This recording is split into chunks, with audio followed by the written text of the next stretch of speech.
Ladies and gentlemen, everybody knows and loves Dr. Peter Gray. However, today I have something better. Dr. Peter Gray's grandfather. At least this is how I like to call him. Our guest today is Tom Durrie. Do I pronounce it correctly, Tom? Tom Durrie. Yes. Hello, Tom. Hello. Tom was born in 1931. Let me spell it for you. That's 1931. Tom is older than the Empire State Building, and he is in much better shape. Tom's new book is School and the End of Intelligence: The Erosion of Civilized Society. Guys, welcome Tom Durrie. Audience is muted, but I see smiling faces. Lots of clapping. If anybody has a question, please raise your hand. Tom revealed in his writing that the formula for his longevity is his curiosity. So he's been curious all his life. You can deduce from his saying that if you want to live long, don't send kids to school, because at school kids lose curiosity. So that's the main ingredients for that longevity. So my question will be about passion. Tom, you could have been spending your time with your grandchildren, but you decided to write a book. What made you write about school and intelligence? Oh, well, this is something I've had in mind for a long time.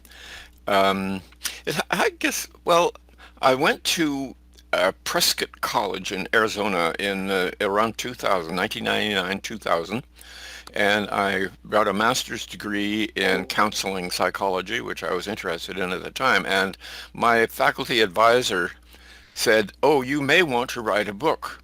And I thought, gosh, yeah, I should do that. Now that was what, only 20 some years ago. And so I had already started a book, actually. It was called 10 Arguments for the Elimination of School. And I wrote about half of it, I think, and actually have used some of that in the present book. And anyway, after about halfway through, I got too involved in other things. I was managing a Baroque orchestra in Vancouver. I had run an arts festival on Hornby Island in British Columbia, and was just chasing around over a lot of other things, and wrote a few blog pieces and that kind of thing. Then came the pandemic, and here I am stuck in Boston Bar in the middle of nowhere and not going anywhere. So I thought, well, let me get down to writing. And so I did. And I just really started poking around with things that interested me. And so it developed that way. So I sometimes wonder about this book in that way, and that it may not have a kind of consistent argument throughout. But my idea was essentially to present a lot of information, factual information, historical information, etc., and assume that people will draw their own conclusions about all of the promises that school has made since it's been 150 years or so since we've had compulsory school attendance, and what a complete failure it has been in doing what it says it does. In fact, when I was a teacher, I don't know if you know that, I was, the story gets complicated. But anyway, yeah, I was a graduate student in Los Angeles in music history, which was my major and still is a great fascination of mine.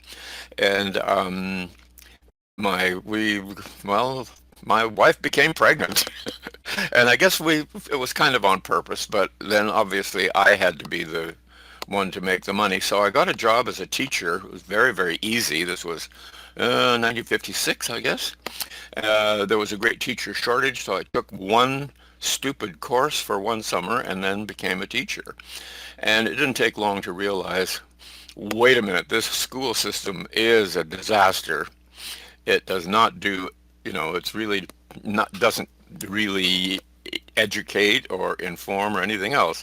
It's essentially there to make sure that people remain ignorant and stupid. And it's very good at that. There's no question about that. So I didn't get out of school teaching for 10 years. I had to keep supporting my then growing family. But finally, in 1967, I was offered a job at an alternative school in Vancouver. And so took that. That was about that school fell apart because these so-called progressive parents were not really prepared for what their kids were going to do once all of the constraints were taken away. They thought, oh well, they will all rush to the books and wanting to learn things and everything. Of course not. They go, as anyone with experience working with children, once you remove the controls, the kids will go nuts because they've been under pressure for so long that they simply explode. And you got to put up with that for a couple of months. It can be fun and exciting, a bit dangerous. You have to keep an eye out so keep nobody kills anybody. Anyway, that was what happened. And so about half of the parents in that school, so this was a private school in Vancouver, half of the parents supported me and half didn't. So the half that supported me split off and we started our own school, which was the Saturna Island Free School. And it was a school on one of the Gulf Islands here, Saturna Island. We were able to buy an absolutely spectacularly beautiful piece of property with a very old house and a number of outbuildings. And we started that year just not having the slightest clue what we were doing, but we had about 30 kids signed up, all ages, I think like 5 to 17. And it had to be a boarding school, of course, so we got food and the parents paid, I think it was then about $1,000 a year, which is pretty reasonable. Um, and it was, a wonderful madhouse. It was like a large community of kids and grown-ups, and it was fantastic. I won't go into why it all fell apart. I'll talk forever. But any other questions? Creativity takes you from the question of passion in writing a book to the history. So actually the central topic of the discussion today. Well, that's why I wanted to write the book because Exactly. I saw how disastrous the public school system was and how advantageous this kind of the idea of the free school where there is no structure really other than that which is created by the people that are living together there. And it's very similar to the Summerhill idea, where there are no demands other than that, A.S. Neal says, you're free to do whatever you like as long as you don't interfere with someone else's freedom. So, and he called it freedom, not license. You can't go around bashing people over the head. But if you don't want to participate in games or lessons or anything, you don't have to. You can do whatever you like, again, as long as you don't harm somebody else.